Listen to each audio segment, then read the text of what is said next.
Aïe yo, la communauté. Aujourd'hui, on prend le métro. Il y a un métro qui va de Osaka à Kyoto, qui est situé à une quarantaine de kilomètres d'ici.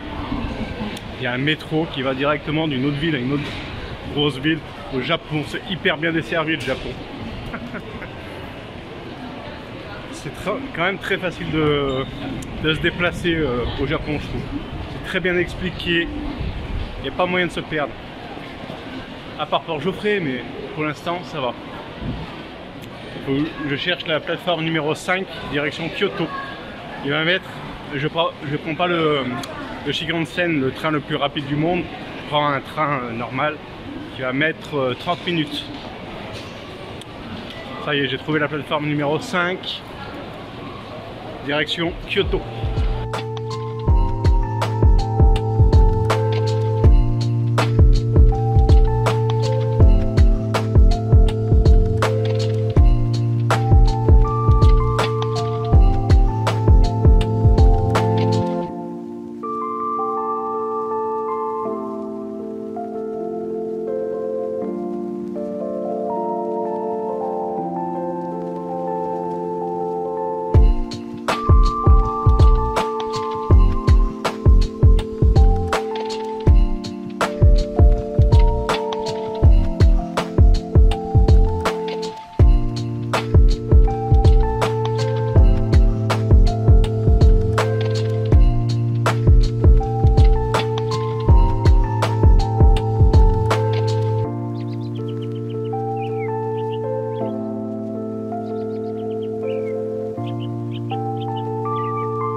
Ohio, la petite communauté, nous sommes enfin arrivés dans la célèbre ville de Kyoto, connue pour ses temples bouddhistes, ses temples shinto, ses célèbres jardins japonais.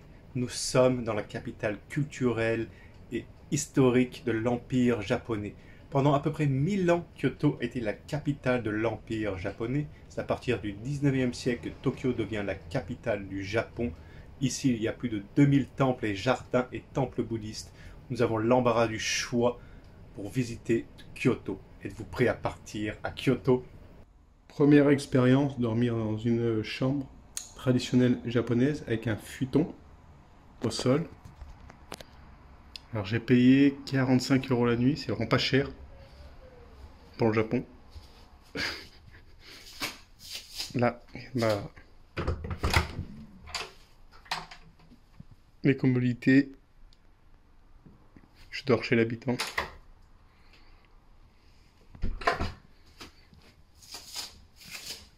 Bon, là, c'est les chambres des autres invités. Et vous avez la cuisine, le cœur de la maison. Voilà, c'est vraiment une toute petite maison, mais ça va faire l'affaire. Je vous dirai l'expérience de dormir sur le futon. Si c'est bon pour les abdos, comme ils disent dans Les Trois Frères. Dormir sur un peu la moquette, même le sol. Bon, je l'ai déjà fait dans plusieurs pays, mais...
premier temple, nous sommes arrivés pile poil au bon moment. Il s'agissait d'une cérémonie, ils étaient en train de réciter des mantras, ils faisaient cramer des branches de sapin.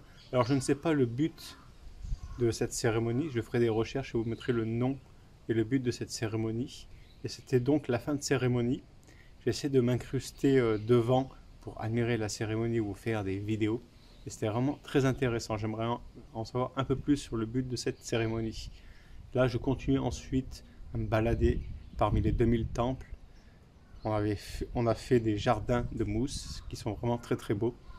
Il y a une ambiance calme et détendue à Kyoto. Je ne sais même pas ce que j'ai commandé. Bon, c'est du poulet, non, du porc avec des nouilles et une sauce miso.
Laissez-moi vous parler des geishas, appelées aussi geiko. Elles sont chargées de distraire leurs clients par des arts traditionnels japonais, tels la danse, le chant, la poésie.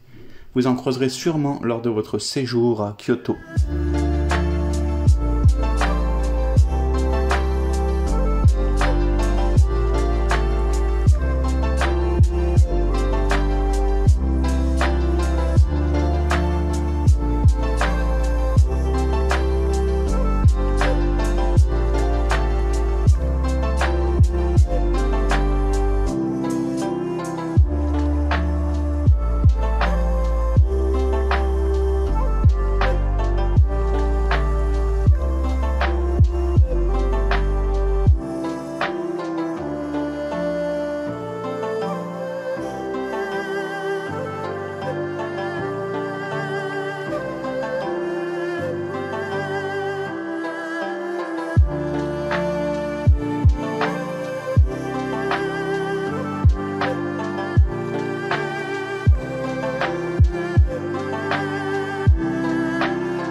Il est très dur de vous faire des vidéos. Moi j'en ai profité en le visitant. Yasuoka Jinja.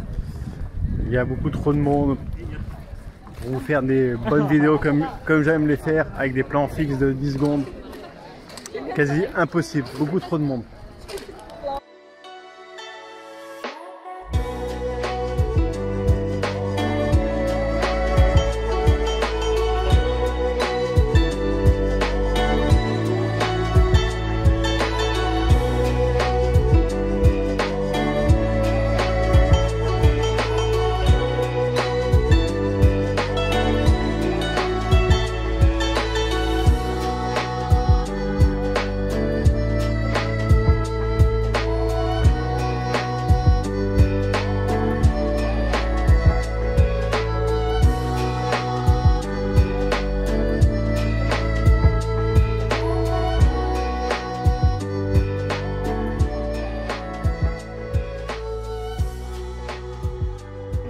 C'est depuis le quartier de Guyonne que nous quittons aujourd'hui. J'ai vraiment pas eu le temps de faire tout ce que je voulais aujourd'hui. Encore une fois, comme à chaque fois en voyage, je n'ai jamais le temps de faire tout ce que je veux. C'est pour ça que je reviens plusieurs fois visiter les pays. Donc, demain, vous verrez le programme. Nous allons aller visiter d'autres endroits un peu moins touristiques, j'espère. Parce qu'aujourd'hui c'était quand même blindé de touristes. Bon, on était dimanche. Mais beaucoup trop de touristes, tue le touriste. Enfin, quand tu peux pas mettre un pied devant l'autre, là c'était le cas dans les temples. C'est pas bien agréable pour visiter et pour faire des photos, je vous en parle pas. Mais c'était très sympa déjà. Première approche de Kyoto. Allez, à demain pour de nouvelles vidéos. Salut!